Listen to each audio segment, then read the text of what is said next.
నమస్కారం ఘంటారావానికి స్వాగతం. ముందుగా ప్రధాన అంశాలు. దండకారణ్యంలో మావోయిస్టులకు దడ పుట్టించిన సైన్యం. బీజాపూర్ ఎన్కౌంటర్లో 31 మంది నక్సల్ స్మృతి.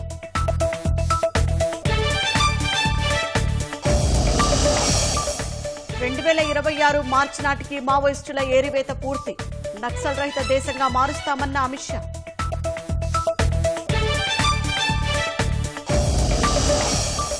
ఢిల్లీ ముఖ్యమంత్రి అభ్యర్థిపై బీజేపీ తీవ్ర కసరత్తు. అమిత్ షాతో జేపీ నడ్డా చర్చలు.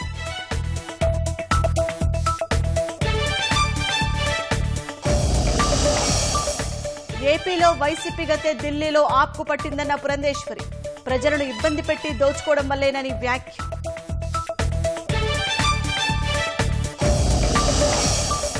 ఎన్టీఆర్ జిల్లాలో ఇంజనీరింగ్ విద్యార్థినిపై లైంగిక దాడి. ఫోటోలు చూపి బెదిరింపు. 3 యువకులపై కేసు.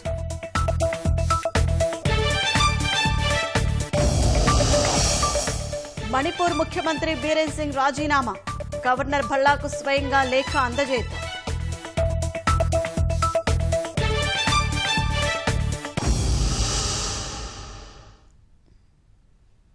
ఛత్తీస్గఢ్ దండకారణ్యం మరోసారి కాల్పుల మూతతో దద్దరిల్లింది.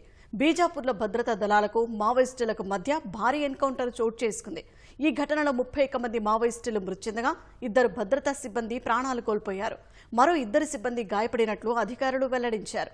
మరణించిన వారిలో ఒకరు ఛత్తీస్గఢ్ పోలీస్ జిల్లా రిజర్వ్ గార్డుకు చెందిన సిబ్బంది కాగా మరొకరు స్పెషల్ టాస్క్ ఫోర్స్ కు చెందిన వారిగా గుర్తించినట్లు అధికారులు తెలిపారు.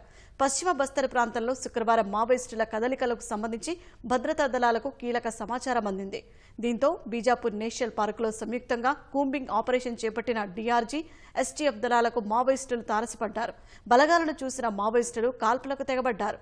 వెంటనే అప్రమత్తమైన సిబ్బంది ఎదురుకాల్పులు జరిపి మావోయిస్టులను హతమార్చినట్లు తెలిపారు.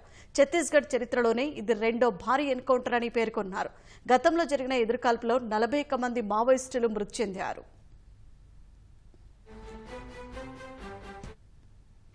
ఈ ఘటనపై స్పందించిన బస్తర్ ఐజీ సుందర్రాజ్ ఎదురుకాల్పులో 31 మంది మావోయిస్టులు మరణించినట్లు ధృవీకరించారు. గాయపడిన 2 జవాన్లకు ప్రాణాపాయం ముప్పు తప్పిందని, ప్రస్తుతం మెరుగైన వైద్యం కోసం విమానంలో తరలించినట్లు చెప్పారు. ఘటనా స్థలంలో పెద్ద మొత్తంలో ఆయుధాలు, మందుగుండు సామాగ్రిని పోలీసులు స్వాధీనం చేసుకున్నట్లు చెప్పారు. మావోయిస్టుల మృతదేహాలను స్వాధీనం చేసుకున్నట్లు తెలిపారు. కాల్పులు ఇంకా కొనసాగుతున్నట్లు సుందర్రాజ్ వెల్లడించారు. जिला बीजापुर के नेशनल पार्क इलाके में माओवादियों की उपस्थिति के आसूचक आधार पर डीआरजी, एसटीएफ, बस्तर फाइटर एवं अन्य सुरक्षा बल का टीम अभियान के लिए रवाना की गए थे। अभियान के दौरान आज दिनांक 9 फरवरी को प्रातः 8 बजे से अनेक बार माओवादी एवं सुरक्षा बल के बीच में मुठभेड़ हुई। मुठभेड़ के पश्चात इलाके के सर्चिंग में कुल 31 माओवादियों का डेड बॉडी अब तक रिकवर की गए थे। घटनास्थल से काफी बड़ी मात्रा में AK-47, INSAS, SLR, BJ launchers इस प्रकार का हथियार भी रिकवर किए गए थे। आसपास इलाके में भी सर्चिंग जारी है। उस मुठभेड़ में हमारा 2 जवान घायल हुआ और 2 हमारा जो DRG एवं STF का जवान। ఈ ఏడాది ప్రారంభమై నెలన్నర కూడా కాకముందే దాదాపు 81 మంది మావోయిస్టులను బలగాలు మట్టుబెట్టాయి. గతేడాదిలో దాదాపు 219 మంది మావోయిస్టులను హతమార్చారు. 2026 నాటికి మావోయిస్టులను కేంద్ర ప్రభుత్వం తుడిచిపెడుతుందని కేంద్ర హోంమంత్రి అమిత్ షా పేర్కొన్న నేపథ్యంలో బలగాలు చర్యలను వేగవంతం చేశాయి. దేశంలో 2026 మార్చి 31 తర్వాత దేశంలో ఏ పౌరుడు మావోయిస్టుల కారణంగా ప్రాణాలు కోల్పోడని కేంద్ర హోంశాఖ మంత్రి అమిత్ షా ఉద్ఘాటించారు. బీజాపూర్ ఎన్కౌంటర్పై ఎక్స్ వేదికగా స్పందించిన కేంద్ర మంత్రి 2026 మార్చి నాటికి నక్సలిజాన్ని పూర్తిగా అంతం చేస్తామని పునరుద్ఘాటించారు. భారత్ను నక్సల్ రహితంగా మార్చే దిశగా భద్రతా బలగాలు భారీ విజయాన్ని సాధించాయని ప్రశంసించారు. ఈ ప్రయత్నంలో 2 వీర సైనికుల్ని కోల్పోయామని, వారికి దేశం ఎల్లప్పుడూ రుణపడి ఉంటుందని రాసుకొచ్చారు. అమరులైన జవాన్ల కుటుంబాలకు ప్రగాఢ సానుభూతిని తెలియజేస్తున్నట్లు షా పేర్కొన్నారు. మణిపూర్ సీఎం ఎన్ బీరేన్ సింగ్ తన పదవికి రాజీనామా చేశారు. రాజీనామా లేఖను స్వయంగా గవర్నర్ అజయ్ కుమార్ భల్లాకు అందజేశారు. బడ్జెట్ సమావేశాల సందర్భంగా రాజీనామా చేసిన బీరేన్ సింగ్ మణిపూర్కు సహాయ సహకారాలు అందించిన కేంద్రానికి ధన్యవాదాలు తెలిపారు. మణిపూర్లో అభివృద్ధి పనులు చేపట్టిన కేంద్రం ఇకపైన ఆ పనులను కొనసాగించాలని కోరారు. గత కొన్నాళ్లుగా జాతుల మధ్య అడ్డలతో మణిపూర్ అట్టడుగుతోంది. ఈ క్రమంలో ఇటీవల భద్రతా బలగాలు నిరసనకారుల మధ్య ఘర్షణ జరిగింది. సీఎం అల్లుడి నివాసం సహా 3 మంత్రులు 6 ఎమ్మెల్యేల నివాసాలపైన దాడులు జరిగాయి. ఈ నేపథ్యంలోనే బీరేన్ సింగ్ రాజీనామా చేసినట్లు తెలుస్తోంది. 2017లో తొలిసారి మణిపూర్ రాష్ట్ర ముఖ్యమంత్రిగా బీరేన్ సింగ్ బాధ్యతలు స్వీకరించారు. రెండోసారి 2022లో సీఎంగా నియమితులయ్యారు.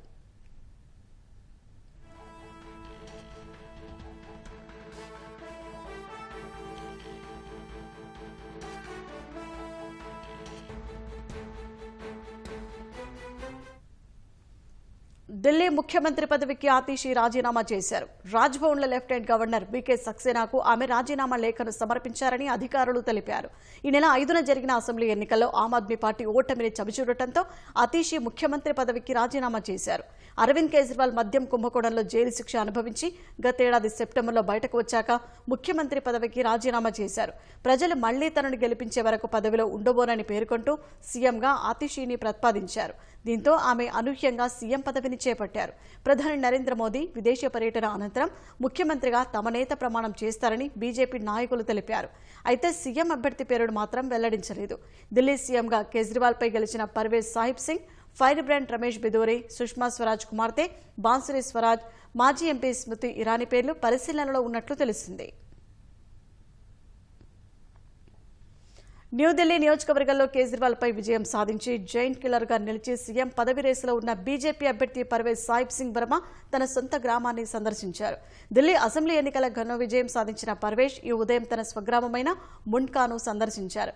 స్వగ్రామం చేరుకున్న ఆయనకు అక్కడి ప్రజలు ఘన స్వాగతం పలికారు. పూలదండలు వేసి డప్పులతో పర్వేజ్కు స్వాగతం పలికారు. ముందుగా ముండ్కాలోని దాదా భైరవ దేవాలయాన్ని సందర్శించిన ఆయన ప్రత్యేక పూజలు చేశారు. తర్వాత కాలినడకన వాడవాడలా తిరుగుతూ అందరితో ముచ్చటించారు. ఢిల్లీలో అఖండ విజయాన్ని అందించినందుకు ప్రజలకు వర్మ కృతజ్ఞతలు తెలిపారు.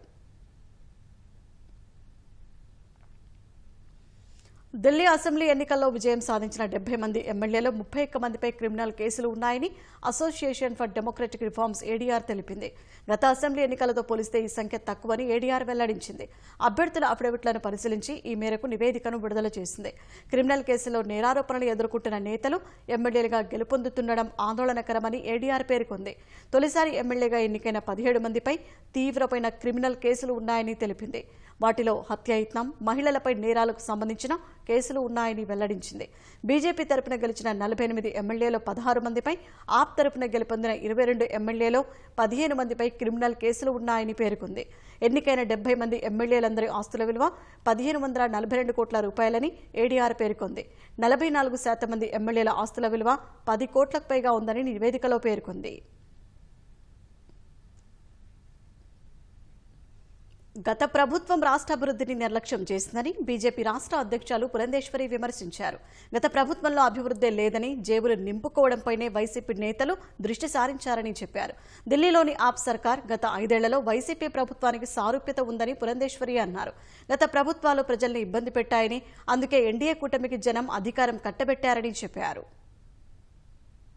2024లో మనకి ఆంధ్ర రాష్ట్రంలో మనకి ఎన్నికల ఫలితాలు మనం చూసాము. అదేవిధంగా 2025లో ఇప్పుడు మనం ఢిల్లీ ఎన్నికల ఫలితాన్ని మనం చూస్తున్నాం. ఈ రెండింటికి కూడా భావసారూప్యత ఉన్నటువంటి విషయాన్ని మనం ఇక్కడ గ్రహించాలి. ఎందుకంటే ఆంధ్ర రాష్ట్రంలో 5 సంవత్సరాల కాలం కేవలం విద్వేషానికి, విధ్వంసానికి పెద్దపీట వేస్తూ, రాష్ట్రాన్ని అప్పుల ఊబిలోకి నెట్టివేస్తూ, అభివృద్ధి అన్న పదానికి తావు లేకుండా నిజమైనటువంటి లబ్ధిదారులు ఏవైతే కేంద్రం వారి యొక్క సంక్షేమాన్ని ఆకాంక్షిస్తూ వారు అనేక పథకాలను ప్రవేశపెట్టినా నిజమైనటువంటి లబ్ధిదారులకి ఆ లబ్ధి చేకూర్చకుండా కేవలం తమ జేబులు నింపుకోవడం మీదే దృష్టి పెడుతూ ఏ విధంగా రాష్ట్రాన్ని నెగ్లెక్ట్ చేసిందో వైఎస్ఆర్సీపీ ప్రభుత్వం మనందరికీ తెలియనటువంటి విషయం కాదు. ఆ బాధలు అనుభవించినటువంటి ప్రజలు ఖచ్చితంగా మార్పు కావాలి. ఒక మంచి పరిపాలన రాష్ట్రానికి అందించేటువంటి నాయకత్వానికి, అదేవిధంగా అభివృద్ధిని సాధించగలిగినటువంటి కూటమి ఏదైతే ఉందో ఆ కూటమికి పట్టం కట్టాలి అనేటువంటి భావనతోటి ఆంధ్ర రాష్ట్రంలో ప్రజలు అనూహ్యమైనటువంటి విజయాన్ని మరి ఎన్డీఏ కూటమికి అందించారు. ఏ విధంగా మనం అభివృద్ధిని సాధించుకోవచ్చో ఆంధ్ర రాష్ట్రం ఒక అద్భుతమైనటువంటి ఉదాహరణ అని చెప్పి మీ మాధ్యమంగా ప్రజలందరికీ కూడా నేను తెలియజేస్తున్నటువంటి విషయం. మంత్రులు అన్ని శాఖల కార్యదర్శులతో సీఎం చంద్రబాబు సమావేశం కానున్నారు. సచివాలయంలో ఈ నెల 11న ఉదయం 10:30 గంటల నుంచి సాయంత్రం 6 గంటల వరకు జరగనున్న ఈ సమావేశంలో పాలనా అంశాలపై చర్చించనున్నారు. 2 సెషన్లుగా మంత్రులు కార్యదర్శుల సమావేశం జరగనుంది. మొదటి సెషన్లో ఫైళ్ల క్లియరెన్స్, వాట్సాప్ గవర్నెన్స్, మిషన్ కర్మయోగి, జీఎస్డీపీలపై చర్చించనున్నారు. రెండో సెషన్లో కేంద్ర బడ్జెట్, త్వరలో ప్రవేశపెట్టే రాష్ట్ర బడ్జెట్, శాఖల వారీగా ప్రగతి, మేనిఫెస్టో అమలు, స్వర్ణాంధ్ర 2047పై చర్చించనున్నారు. సోమవారం మధ్యాహ్నంలోగా కార్యదర్శులు తమ శాఖలకు సంబంధించి 2 ప్రజెంటేషన్స్ పంపాలని సీఎస్ ఆదేశాలు జారీ చేశారు. ప్రభుత్వ ప్రాధాన్యాలు గుర్తించి తదనుగుణంగా కార్యదర్శులు తమ ప్రజెంటేషన్ 15 నిమిషాలు ఉండేలా తయారు చేసుకోవాలని సూచించారు. ఎన్టీఆర్ జిల్లా కంచికచర్ల మండలంలో ఇంజనీరింగ్ విద్యార్థినిపై అత్యాచారం కేసులో పోలీసులు ఒకరిని అదుపులోకి తీసుకున్నారు. బీటెక్ చదువుతున్న యువతి ఓ ప్రైవేటు వసతి గృహంలో ఉంటూ కళాశాలకు వెళ్తుంది. హుస్సేన్ అనే యువకుడు ఆమెను ప్రేమించాడు. ఆమెను తన స్నేహితుడి సిద్ధు గదికి హుస్సేన్ తీసుకెళ్లాడు. హుస్సేన్ వెళ్లాక యువతిపై సిద్ధు అత్యాచారానికి పాల్పడ్డాడు. ఆ తర్వాత వేధింపులకు గురి చేస్తున్నాడు. దీనిపై యువతి కంచికచర్ల పోలీసులకు ఫిర్యాదు చేసింది. కేసు నమోదు చేసిన పోలీసులు ఒకరిని అదుపులోకి తీసుకున్నారు. మిగతా వాళ్ల కోసం గాలింపు చేపట్టారు. ఒక ఇంజనీరింగ్ కాలేజీలో 2వ సంవత్సరం చదువుతున్న స్టూడెంట్ని పరిటాల గ్రామానికి చెందిన షేక్ హుస్సేన్ లవ్ పేరిట అమ్మాయిని అతని ఫ్రెండ్ సిద్ధు అనే అతని ఫ్రెండ్ రూమ్కి తీసుకెళ్ళి ఆ రూమ్లో పెట్టి అతను బయటికి వెళ్ళేటప్పుడు ఆ సిద్ధు ఆవిడపై అసాల్ట్ చేసినట్టుగా ఆ రిపోర్టుపై కంచికచర్ల పోలీస్ స్టేషన్లో కేసు కట్టడం, దర్యాప్తు చేస్తున్నాం. ముద్దాయిల్ని ఐడెంటిఫై చేశాం. సిద్ధు అనే అతను ప్రథమ ముద్దాయి, హుస్సేన్ లవరు రెండవ ముద్దాయి, మూడో అతను వాళ్ళకి సహకరించిన చింతల ప్రభుదాసు. ప్రస్తుతం దొరికిందా సార్? ఒకళ్ళని అదుపులో తీసుకున్నాం. మిగతా వాళ్ళ గురించి పార్టీలు పెట్టి గాలింపు చర్యలు పెట్టి. నెల్లూరు జిల్లా ఆత్మకూరులో 5 మంత్రులు పర్యటించి పలు అభివృద్ధి పనులకు శ్రీకారం చుట్టారు. మంత్రులు నారాయణ, ఫరూక్, సవిత, బీసీ జనార్దన్ రెడ్డి, ఆనం రామనారాయణ రెడ్డితో పాటు ఎంపీ వేమిరెడ్డి ప్రభాకర్ రెడ్డి హాజరై అభివృద్ధి కార్యక్రమాలకు భూమి పూజలు చేశారు. ఆత్మకూరు టిట్కో కాలనీలో 25 లక్షల రూపాయలతో ఏర్పాటు చేయనున్న సీతారాముల స్వామి ఆలయ నిర్మాణానికి తొలుత శంకుస్థాపన చేశారు. మహాత్మా జ్యోతిరావు పూలే బీసీ బాలికల గురుకుల పాఠశాలను ప్రారంభించారు. పంచాయతీరాజ్ శాఖ ఆధ్వర్యంలో నూతనంగా నిర్మించే అతిథి గృహానికి శంకుస్థాపన చేశారు. ఆర్ఎండ్బీ శాఖ ఆధ్వర్యంలో నిర్మించిన అతిథి గృహాన్ని ప్రారంభించారు.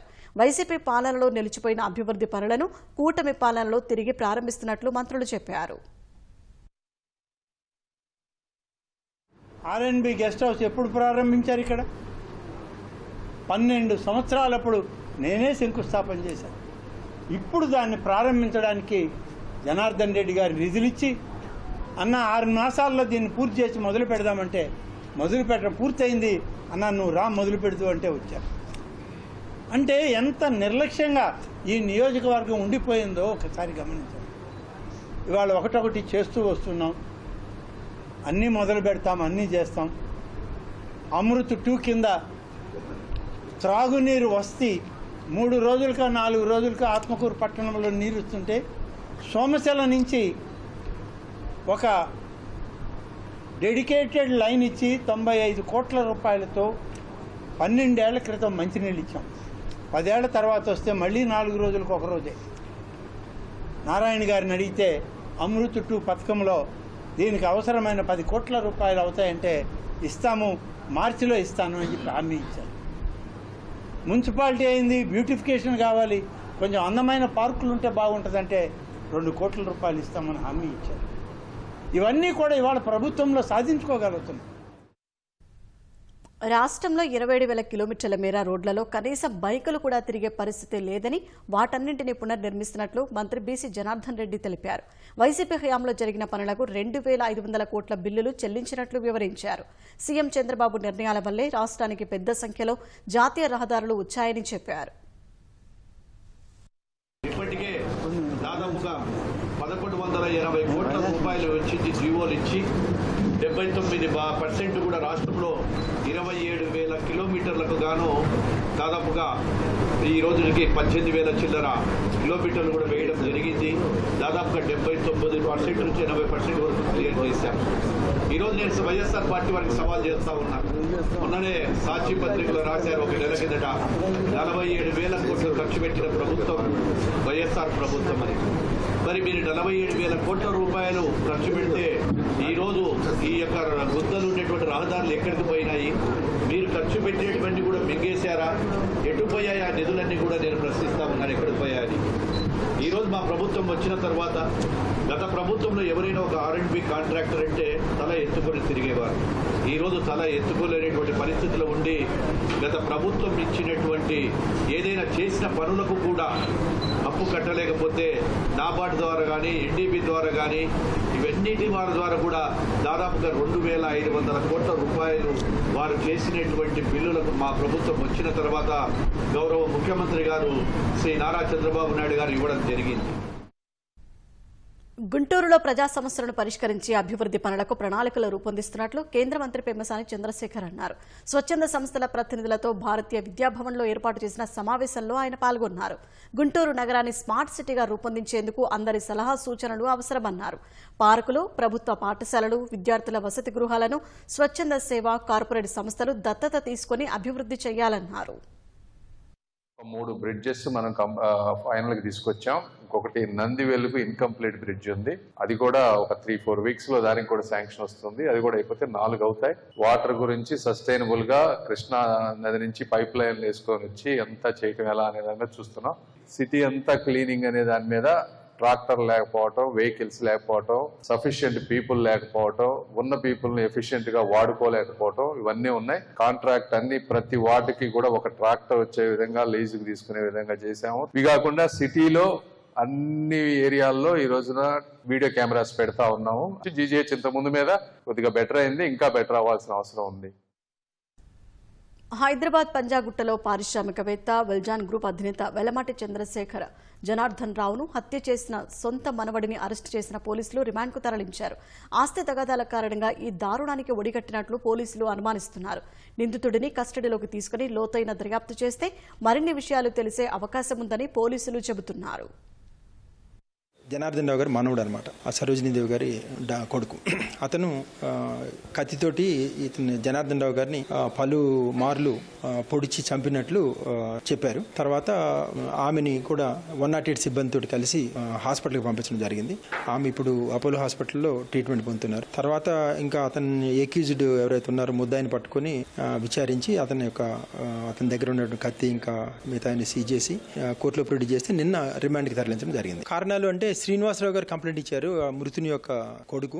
అతని కంప్లైంట్లో రాసిన దాని ప్రకారం ఇట్లా ఆస్తి వివాదాలు ఉన్నాయి అని చెప్పి కూడా అతను మెన్షన్ చేశారు. అయితే ఏంటి అనేది ఖచ్చితంగా కారణాలు చెప్పాలంటే ఇంకా లోతైన విచారణ అనేది అవసరం. దానికి ఇంకా వేరియస్ రీజన్స్ ఉన్నాయా ఏంటి అనేది మేము అన్ని యాంగిల్స్లో విచారణ చేయాలంటే కొంచెం టైం పడుతుంది. ఇప్పుడు ప్రిలిమినరీ స్టేజ్లో ఉంది కాబట్టి ఇప్పుడున్న కారణాలు అయితే ఇవి. పల్నాడు జిల్లాలో జరిగిన ఘోర రోడ్డు ప్రమాదంలో 4 వ్యవసాయ కూలీలను బలి తీసుకుంది. ముప్పాళ్ల మండలం బొల్లవరం 4వ మైలు సమీపంలో కాల్వకట్టపై వ్యవసాయ కూలీలతో వెళ్తున్న ట్రాక్టర్ అదుపు తప్పి బోల్తా పడింది. ఈ ఘటనలో చాగంటివారిపాలెంకు చెందిన 4 కూలీలు అక్కడికక్కడే మృతి చెందారు. ప్రమాద సమయంలో ట్రాక్టర్లో 20 మందికి పైగా మహిళా కూలీలు ఉన్నారు. వీరంతా మిరపకాయల కోతకు వెళ్లి ఇంటికి తిరిగి వస్తుండగా ఆ సమయంలో ఈ ప్రమాదం జరిగింది. అప్పటి వరకు తమతో కలివిడిగా ఉండి కబుర్లు చెప్పిన తోటి కూలీలు విగత జీవులుగా మారడంతో విషాదం నెలకొంది. కాల్వకట్ట మీద ట్రాక్టర్ అదుపు తప్పడం వల్లే ఈ ప్రమాదం జరిగిందని ప్రత్యక్ష సాక్షులు చెబుతున్నారు. గాయపడిన వారిని సత్తెనపల్లి ప్రభుత్వ ఆసుపత్రికి తరలించారు.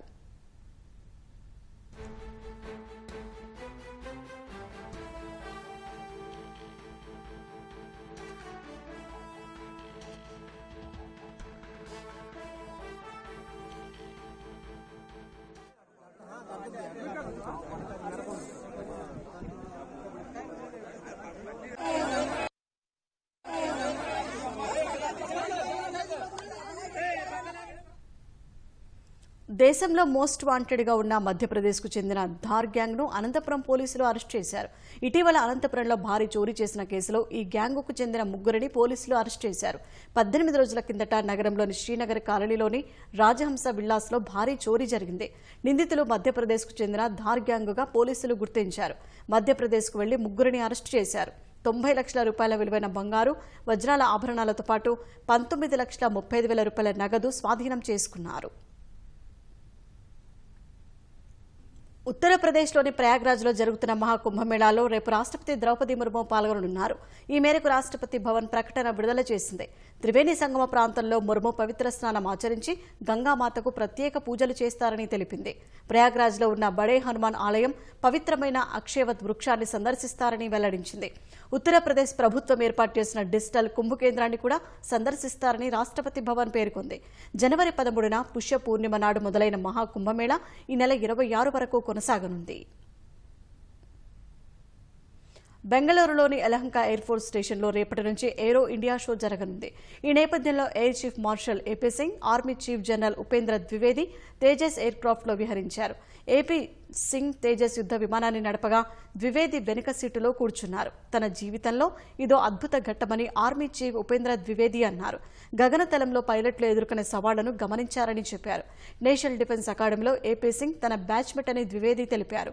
మరోవైపు రష్యా వాయుసేనకు చెందిన సుఖోయ్ 57 ఫైటర్ ఎయిర్ క్రాఫ్ట్ బెంగళూరుకు చేరుకుంది. సుఖోయ్ యుద్ధ విమానాల్లో ఇది 5వ తరానికి చెందినదని అధికారులు తెలిపారు. స్టెల్త్ సాంకేతికతను ఈ యుద్ధ విమానంలో వినియోగించారని వెల్లడించారు. భారత వాయుసేన కోసం ఏరోనాటికల్ డెవలప్మెంట్ ఏజెన్సీ అభివృద్ధి చేసిన అడ్వాన్స్డ్ మీడియం కంబాట్ ఎయిర్ క్రాఫ్ట్ను ఏరో ఇండియా షోలో ప్రదర్శించనున్నారు. శత్రు దేశాల రాడార్లకు చిక్కకుండా ఉండేందుకు ఈ యుద్ధ విమానంలో స్టెల్త్ సాంకేతికతను వినియోగించారు.